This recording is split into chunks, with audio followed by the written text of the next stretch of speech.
Okay, so let's start off with the instructions. So you're going to do the getting started with Vault tutorial, but the caveat is there are some things that you're not going to do. Okay, so for example, you're going to go through and you'll see here, I've got it up here. There are a series of pieces as part of this tutorial. In all, it should take a little over an hour to complete. It may take you longer, it may take you less, depending on your own learning styles. Okay? But you'll see there's a number of different modules here. You're going to do Introduction to Vault, Install Vault, Starting the Server, Your First Secret. But when you do Your First Secret, when we get there, I'll show you what I mean. You're going to use the Show Terminal as opposed to trying to do this in your own environment that you installed. Okay? There's actually like a simulated environment. All the ones that say interactive, there's a simulated environment that you can work in where you don't have to worry about if it works or not. Okay. Secrets engines, you're going to skip. Dynamic secrets, you're going to skip. You should do the built-in help. For authentication, you just need to read this section. You do not need to actually do the examples in it. For policies, do it in the interactive show terminal session that they have in the website. You don't have to do it in your own session. Okay. Deploy Vault, you're going to go ahead and do that using the show terminal option as well. And then you're going to skip the HTTP API. Not going to stop you from using it if you want to go a little bit more advanced, but it's not required for the homework. Okay. You're going to skip the web UI, and you do not need to do the next steps, but you can certainly review them if you're interested. Now, when you set up and install it, you're going to set it up in what's called dev mode. That's what the instructions have you do, which is also why I don't want you having to try to do the more advanced sections in it, because that would require you to set it up in a non-dev mode. Okay. The reason why you're skipping dynamic secrets is because AWS Educate does not support the identity and access management piece. Okay. You're going to skip the secrets engines because I don't want you to have to worry about trying to get it to connect to a third party like Google or Amazon or Microsoft. Okay. You're going to skip the HTTP API. Give me just a second to admit the next person into the classroom here. We're going to skip the HTTP API lesson because it's an advanced topic. Okay. And then the web UI, you can skip it if you wish. You're certainly welcome to try to get the web UI working on your local instance that you set up, but it's not a requirement for this homework assignment. Okay. And so with that, I'm going to just walk through each step that we need to do here and record it as we go along. So let's talk a little bit about the Vault here. I'm not going to watch the video, but you can watch the video on your own. Okay. So Vault is a security platform that allows us to securely store and retrieve credentials for the machines that we're using in the systems and applications. Okay. And so it supports a variety of different mechanisms, you know, Azure, Google Cloud, AWS. There's a whole bunch of other tools that it supports. Okay. And so I encourage you to watch the video because the video will talk through kind of what Vault does in more detail. And then once you finish the video, you can go ahead and start the first process, which is installing Vault. And so how you install Vault doesn't matter to me. The main thing is, if you want to make it as easy as possible and you think that you're going to need to help from me, you need to do the Linux one. If you're comfortable installing things on your own computer and you want to give it a shot, you're certainly welcome to do it on either Mac OS. Here is the option for that. And then there's the Windows version here. Okay. To install it on Mac OS, you need to use Homebrew. Okay. You need to install it if you want to do this on your own computer. Same thing with Windows. You'll have to install this chocolatey package management system to do it on Windows. If you're using a school machine, you're going to have to just do it on the Linux environment in your cloud, okay? I strongly encourage everybody to just use the cloud version. Okay? It's gonna make your life, I think, a lot easier. So all that we do here is we go out and we pick which version of Linux we have, okay? So there's the Ubuntu, there's the CentOS, and then Fedora and Amazon Linux. Depending on which one, you'll see that these change. And so my instance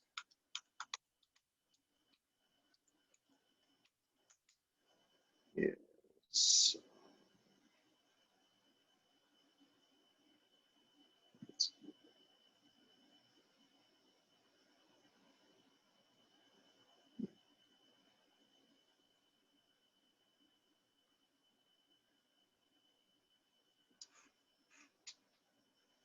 let's just go ahead and open up my GCP.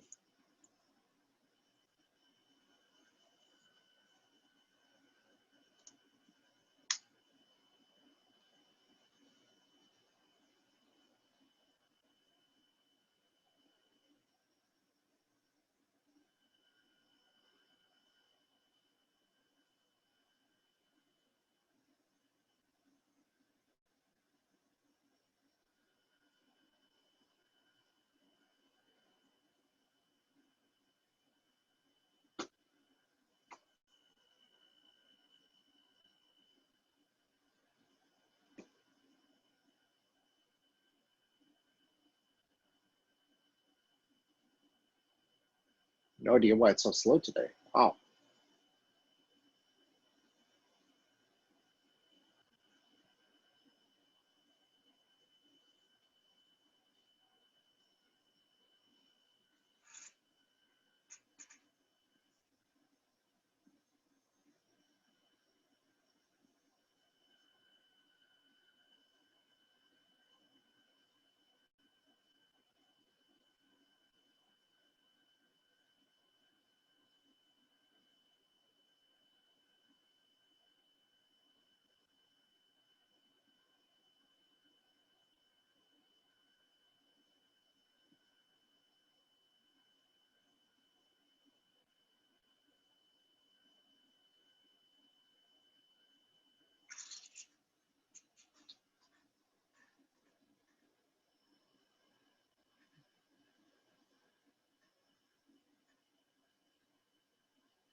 You should use the project you've been using. I don't know what's up with my MIS44 project.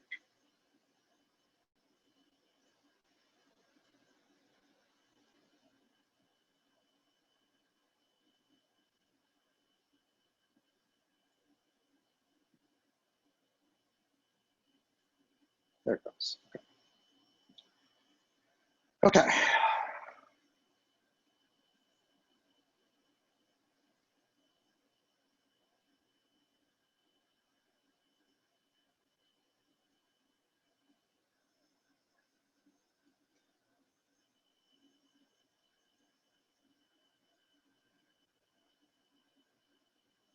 Well, that's working. Let's go over here. So we've got, the first thing you're going to have to do is you've got this GPG key. Okay. And so what we're going to do is, let me set up my instance here. Should all be good. Grow, should be fine.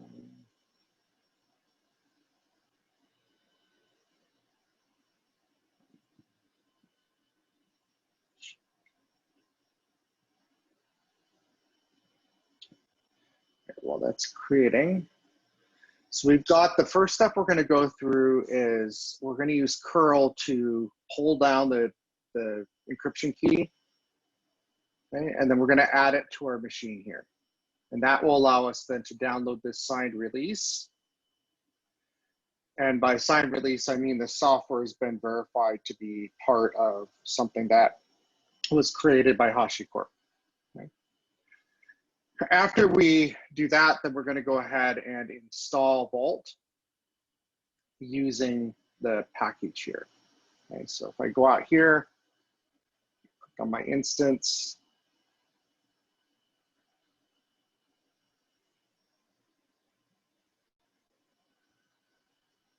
and I'm going to go ahead and just connect to it through SSH.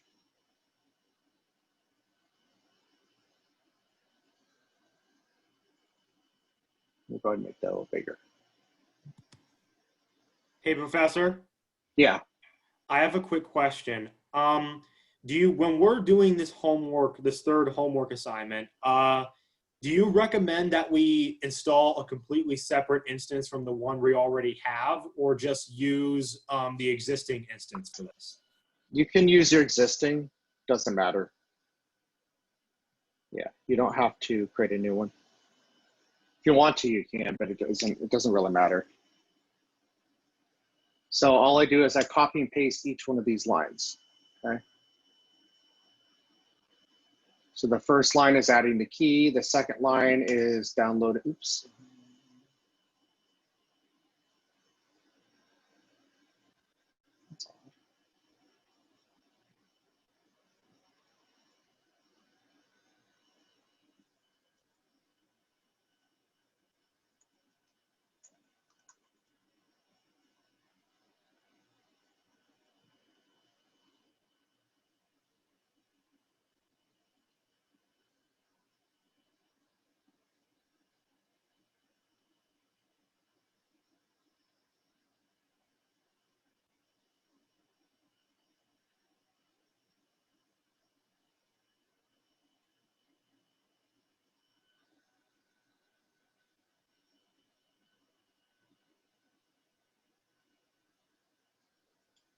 All right, so if this is missing, let's do this.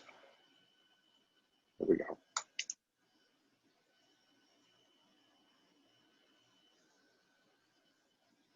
Add that to the instructions.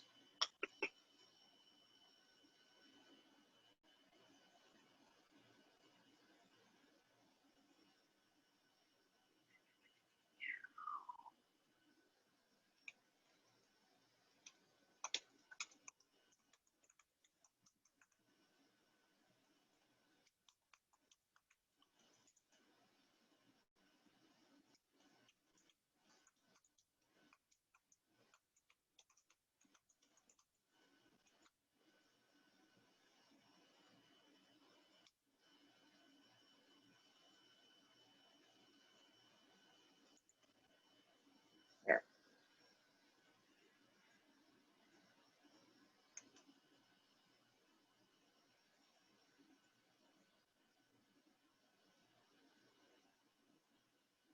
Okay, it's being pushed.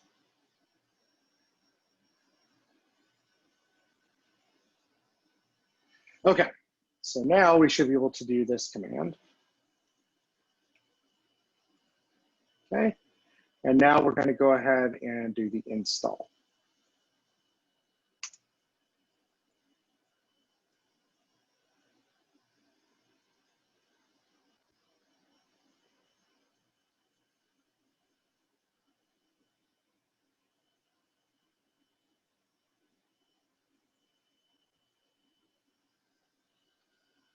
Okay, should be good now. So now we can see if it's installed with just a simple Vault. Okay, it's been installed. Okay. So we are good to move on. So we can check off that we've done the introduction to Vault and the install Vault tutorials. And it's pretty easy to do that. Now we move on to starting the server. And so you should watch this video. The dev environment or the dev mode is a ready to go mode that this can operate in for a non-real environment. So you don't want to run this for sensitive information.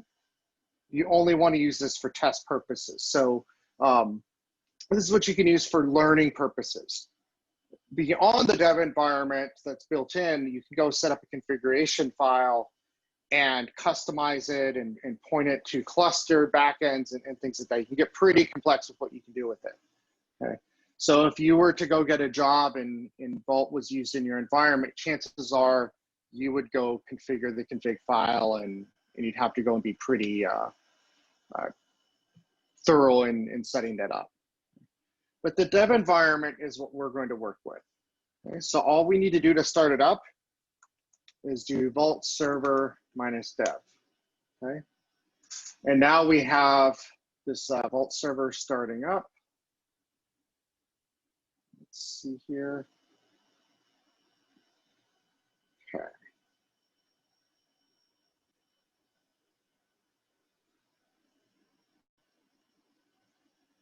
All right. Now I need to start up another SSH session in order to do additional things here. Okay, so let's leave that running. We'll open another SSH session and we'll continue working.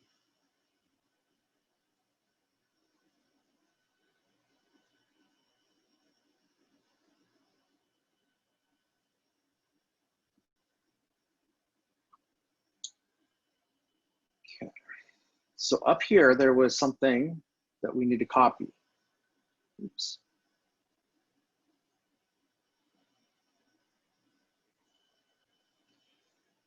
And we're just going to go ahead and paste that into this other window. Okay. Now, the other thing we need to do is we've got an unseal key. Now, when I'm done with this recording, I'm going to delete this instance so it will go away. Let's do this.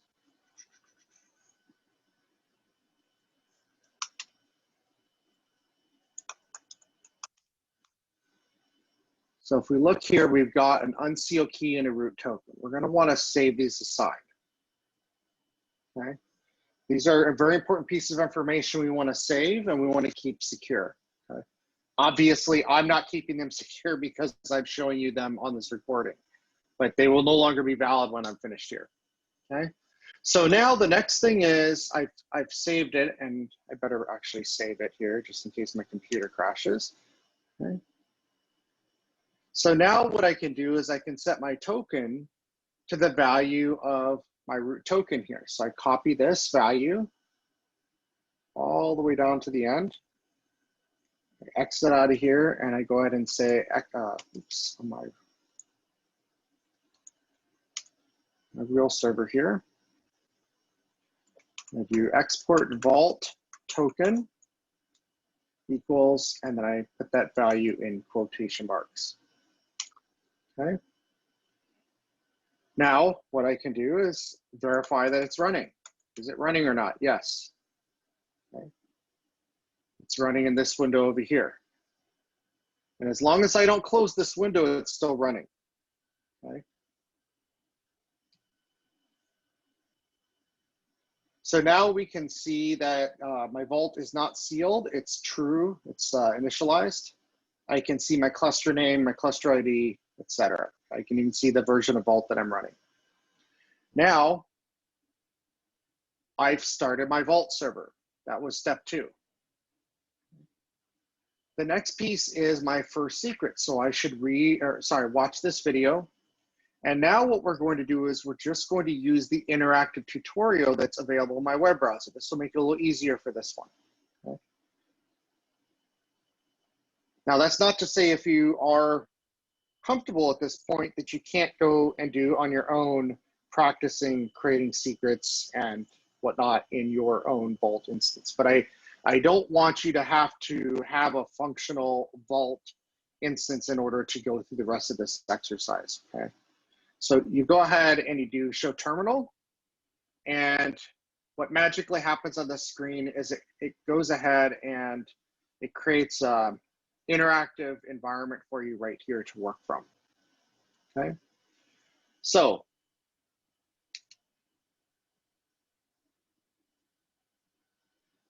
what you can do is make this a little bigger.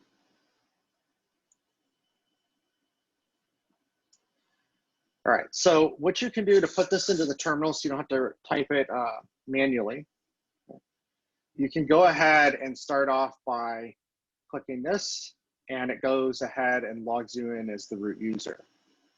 Okay.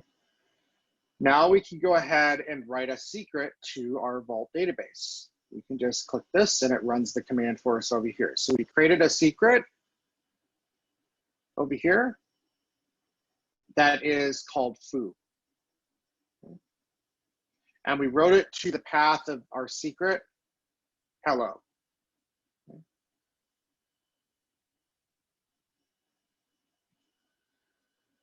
All right, the next thing we can do is we can create multiple pieces of data.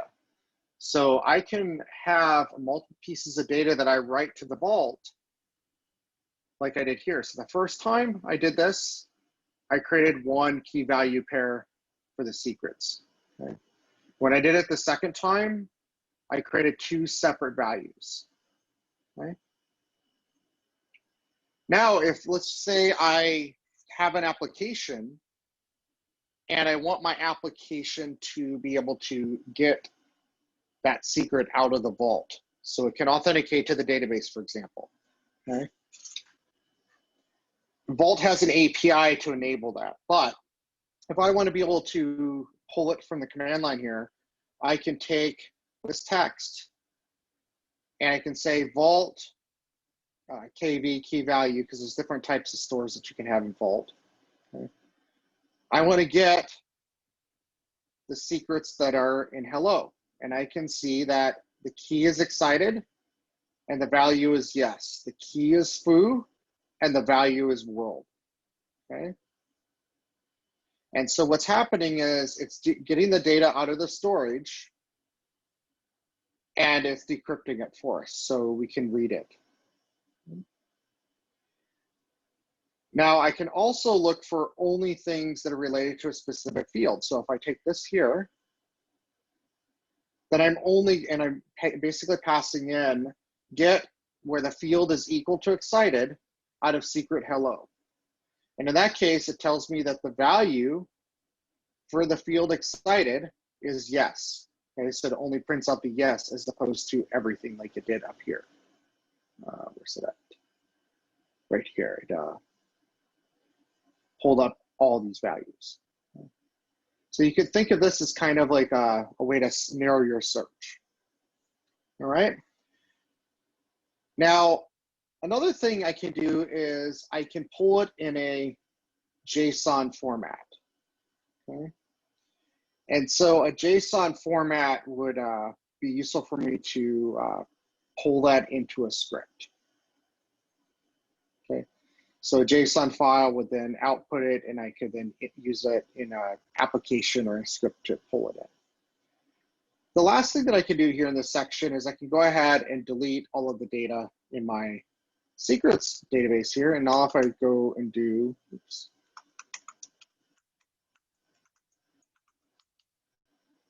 there's nothing there. Okay, I've deleted the data. So in this interactive shell here, I'm able to do this as one way to go through and do the activities in this lesson. Okay. Now there's also a user interface. And so I can click on that and it will open up a web browser interface. So this is a great way for you to explore how to use the GUI. Okay. And to log in with the token,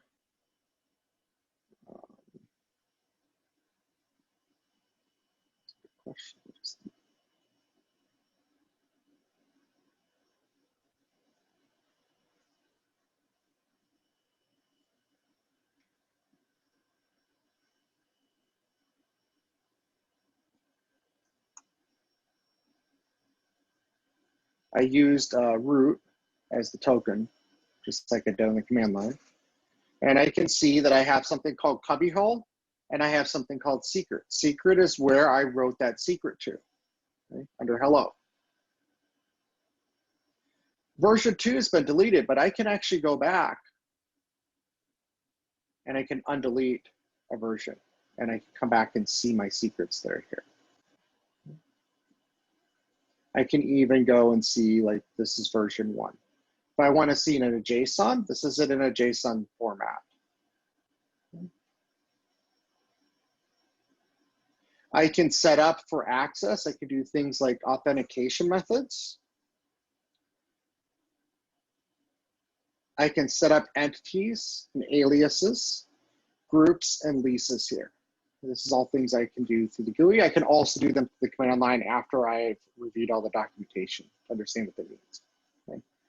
I can also set up ACL policies, so access control lists. So we were talking about things like Unix permissions a few weeks ago for homework 2, okay, where you do chmod and things like that.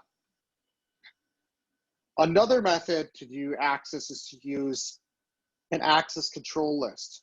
So this allows us to define what we have access to using Vault. So we can have a policy where we grant access to specific systems, specific files, specific data sources, etc., using an ACL policy that we can define here.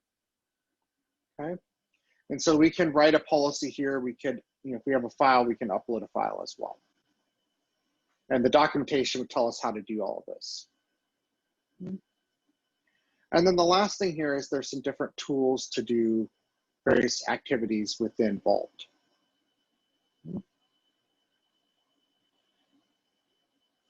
Okay. And then I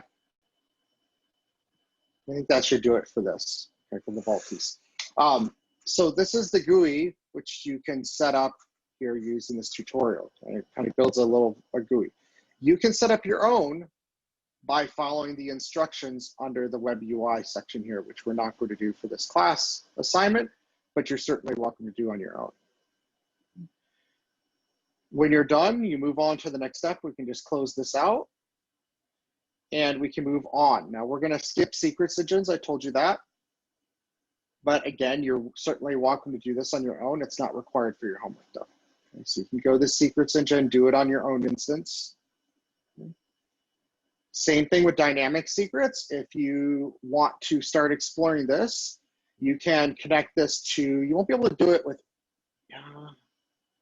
I don't think you're gonna be able to do this one because it's AWS. So I don't think you're gonna be able to actually connect this to your AWS account unless you have some other AWS account that you have access to, okay? And then the built-in help, this is how you can get help doing things with Vault. So this tells you how you can get help for various aspects of the application. On the command line, when you type certain things, it issues back help commands to help you learn how to do things. Okay. Then we move on to authentication. And this one here, let's see here.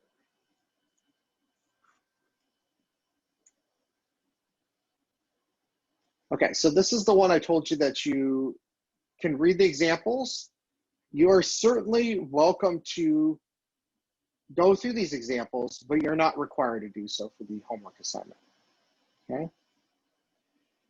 You're also welcome to do things like GitHub authentication, so you can link Vault and GitHub and use GitHub as an authentication mechanism. Okay? Once you've done that, we're going to go on to policies. And then so for policies, we're going to do the show terminal button again. Okay. So we'll go ahead and do this, make it a little bigger so it's a little usable. And the same sort of thing. Once this thing comes up, we can go ahead and start off this process. So copy this, and now we're logged in. Okay. So it says, open the example policy, my policy.hcl. That's right here, okay? So we're going to go ahead and start the process of writing a policy here. So we're gonna copy that, and we're good there, okay? Now we wanna list our policies. So we do a Vault policy list.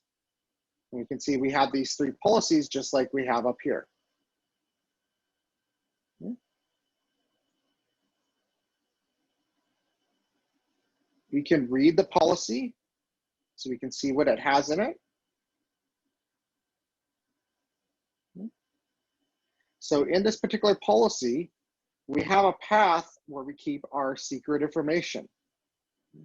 and it's called secret data. And so the capabilities we have for that, the permissions, are create and update. But on the path secret data.foo, or sorry, secret data foo, the only capability that we have is read. Okay.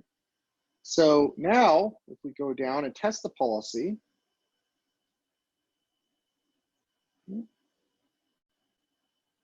we can see that we have a secret right here. Okay. And it's a key value secret storage. So that's just like before we had a value equals something else.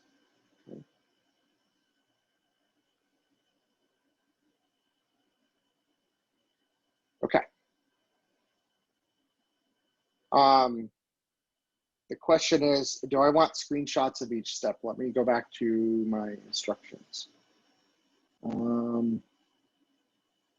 No, you just need at least 10 screenshots in your report for this one. So which ones you choose it's entirely up to you. Okay. Okay, so now we're going to go ahead and use the policy by creating a token and assigning it to the policy. Okay. And we're assigning this token .text to the policy myPolicy. Okay.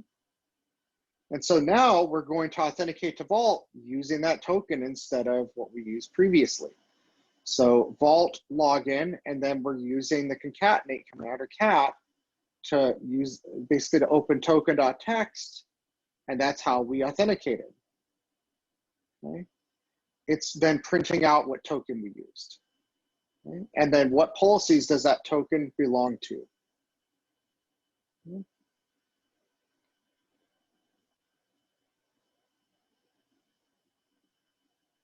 Now what we're doing is, in this next step, we're creating a new credential for my password.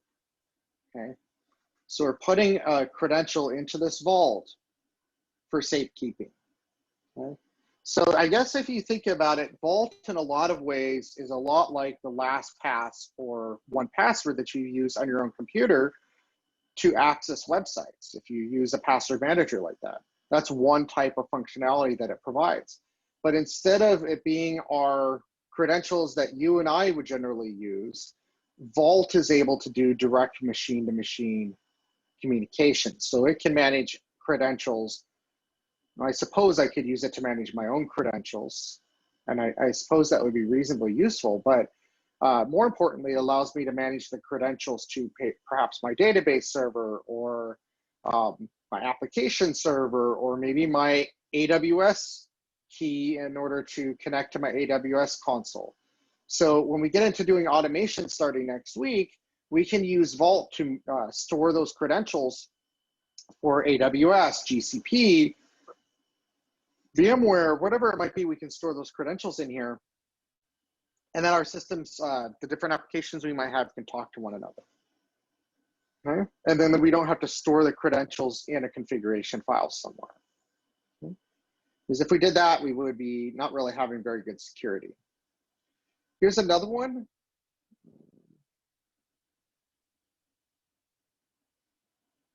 Oh, in this case, I don't have the ability to drop secrets into this particular location. Okay? Because my policy only allows me, see here, secret data, I can create an update there.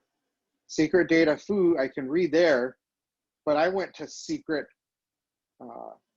secret data foo here, and I don't have the ability to write there, I only have the ability to read. So I got a permission denied error. Okay? All right, that's it for this particular exercise. And again, you can go through it this way as well on your own machine, but I do want you to go through and try to use the sandbox environment that they give you access to. Okay. All right. So the next step is going to be deploy Vault. And this is going to be very similar. You're going to use that same browser-based terminal here. to do this exercise.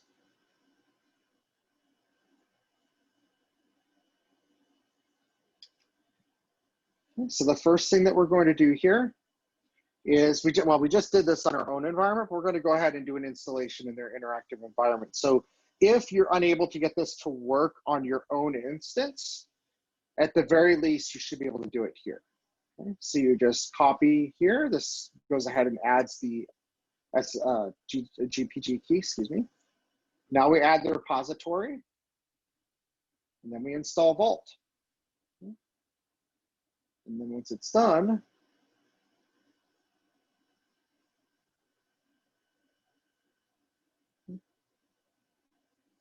we can do that, and it tells us the Vault version that we have installed. Okay. And then that's it for what you need to do with this particular assignment, but let me just go through a couple of other things here. The HTTP APIs is optional for you to take a look at, but if you're interested in using an API to access Vault, which is what you would do for perhaps an application, you can take a look at this and see some examples. The curl command is used from the command line to access web URLs. Okay. Another tool that you can use for that is wget. Okay. So it's kind of like a very simple web browser, but it's not really, it's just all text-based. Okay. So that's the HTTP. And then if I go to the web UI, this is how you would enable the UI. So you could go through this exercise, and then you're not going to be able to access it through your private IP address here. So this is a private IP address. Okay. If we look at our machine,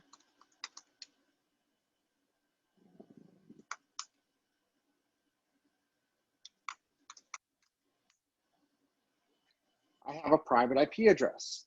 If you try to go to that in a web browser, it is not going to work. You're going to have to go back to your instance and find the external IP, which happens to be this one. So if I enable the UI, I'd be able to access this external IP with this port number. Okay. And if I don't have access and I can't get to it, then I need to go in and go into my network and open up a firewall rule that allows port 8200 to accept traffic. So I will show you how to do that here. So we go into,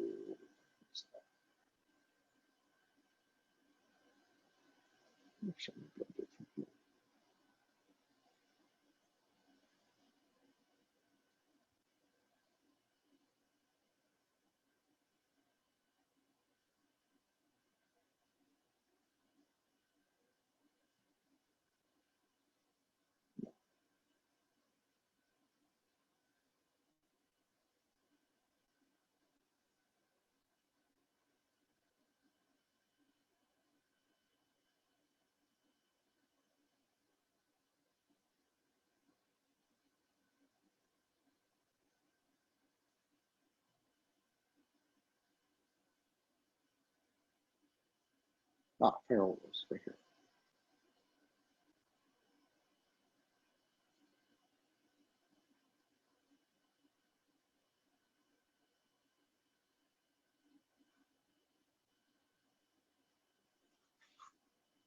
So I would go through this exercise of reviewing how to do a firewall rule, and I would open up port 8200, okay, to that particular machine that I created here. Okay.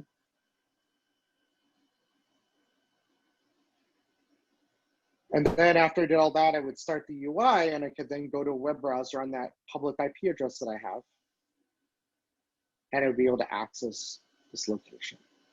Okay. And then the next steps, in case you want to take a look at this a bit more, you can go to these other resources. So there's a reading list, and then there's also the Learn, which has a lot of tracks on how to learn Vault. Okay. All right, so then when I'm done with this particular instance and I'm done playing around with it, I can just go ahead and do Control C, and that will close down my vault here. And I can exit out of that window, and then I can shut down this virtual machine here.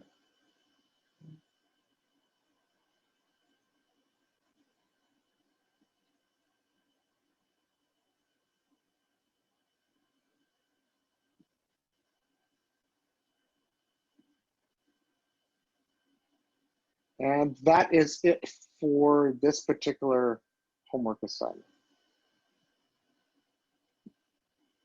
All right, with that, I will open up to any questions that may exist.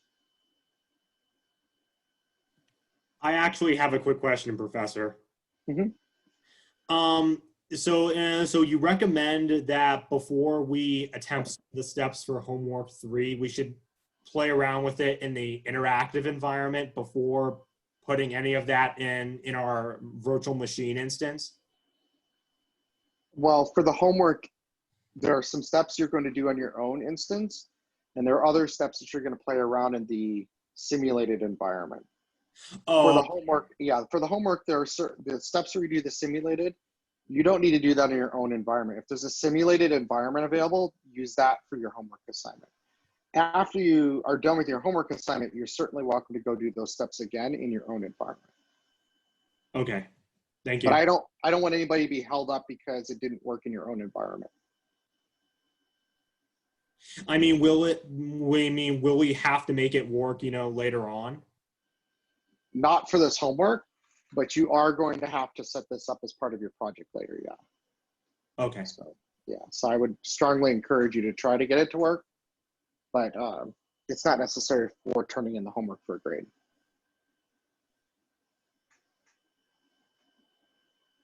Any other questions?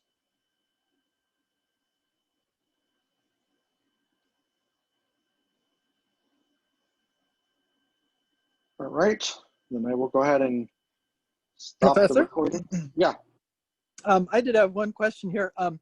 I missed the beginning, and maybe you answered it then, but from what I understand, you're saying Vault is very useful for storing credentials. It seems pretty advanced. It seems like almost overkill just for storing credentials. So I'm just wondering, does it serve a lot of other purposes, or is it really just that good at keeping the credentials secure that it's worth going through all that to use it? Yeah, so it stores credentials. It also does encryption as a service. It does key management, SSL, cert management, that sort of thing. So it has a lot of other features in it. And it also is multi-cloud and on-premise compatible. So if you don't use something like Vault, then you have to go and set up something in AWS's IAM. Then your Google environment, you'll have to set up Google's IAM.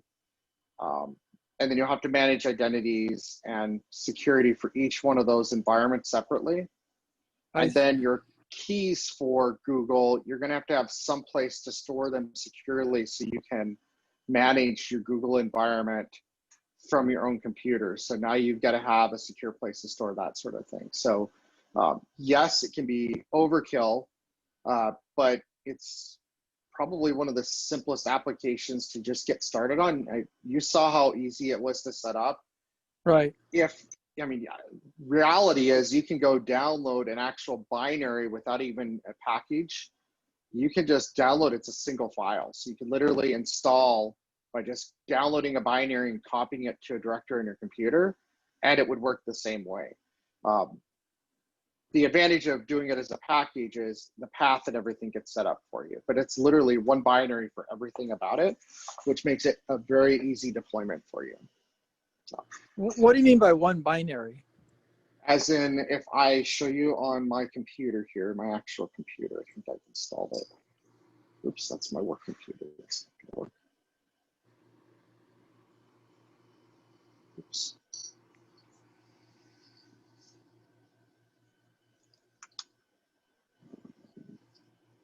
Well, I didn't install it,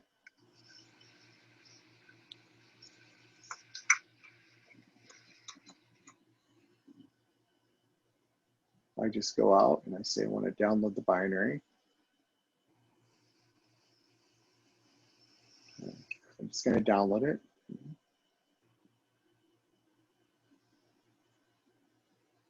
Okay. So now I've downloaded this binary. Yes. Vault.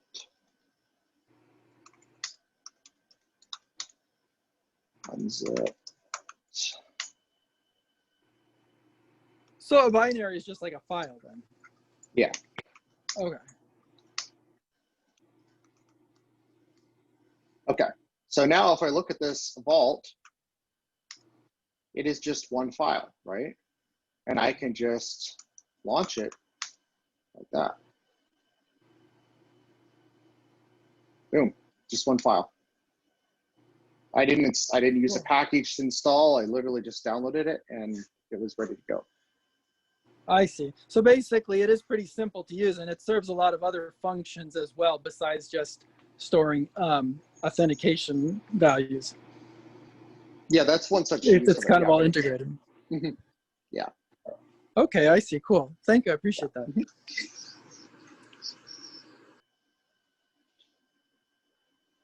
Okay, any other questions? All right, I will post this recording once it processes in a few hours, so you all can use it.